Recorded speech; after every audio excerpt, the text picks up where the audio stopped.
கிறிஸ்துவுக்குள் பிரியமான கடவுளுடைய பிள்ளைகளே, உங்கள் யாவருக்கும் காணொளியில் கர்த்தரை காண்போம் ஐக்கியத்தின் சார்பாக தோத்திரத்தை தெரிவித்துக் கொள்கிறேன். இந்த நாளுடைய சிந்தனை லூக்கா நற்செய்தியாளர் 21ஆம் அதிகாரத்தில் 17-18 2 வசனங்கள். என் நாமத்தின் நிமித்தம் எல்லாராலும் பகைக்கப்படுவீர்கள், ஆனாலும் உங்கள் தலைமயிரில் ஒன்றாகிலும் அழியாது. இந்த இடத்துல அழகான ஒரு அழுத்தமான விசுவாசத்தை உறுதிப்படுத்துகிற வார்த்தையாக இயேசுவானவர் பயன்படுத்துகிறார். கிறிஸ்தவ வாழ்க்கை என்பது எல்லாரையும் திருப்திப்படுத்துகிற வாழ்க்கை அல்ல. ஒரு கிறிஸ்தவர்கள் என்றால் எல்லாராலும் பகைக்கப்படுவீர்கள். ஏனென்றால் எப்படி தாமரை இலையில் தண்ணீர் நிற்காமல் இருக்கிறதோ அதே போல இந்த உலகத்திலே கிறிஸ்துவ போதனையும் ஒத்துப்போக வாய்ப்பு கிடையாது.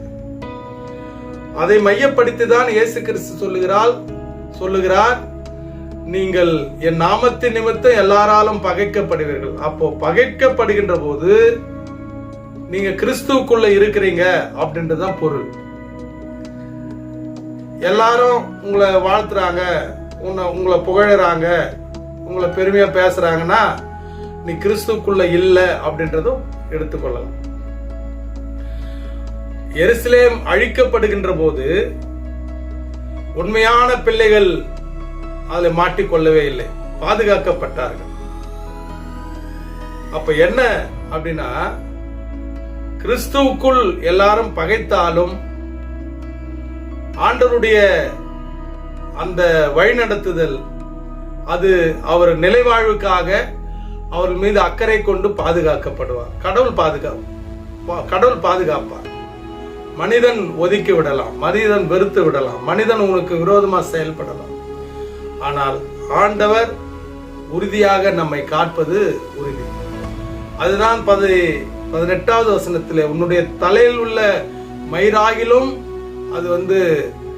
அது கீழே அனுமதியின்றி விழாது, கடவுளுடைய அனுமதி பெற்றுதான் விழும். அவர் அதை பாதுகாப்பாரு.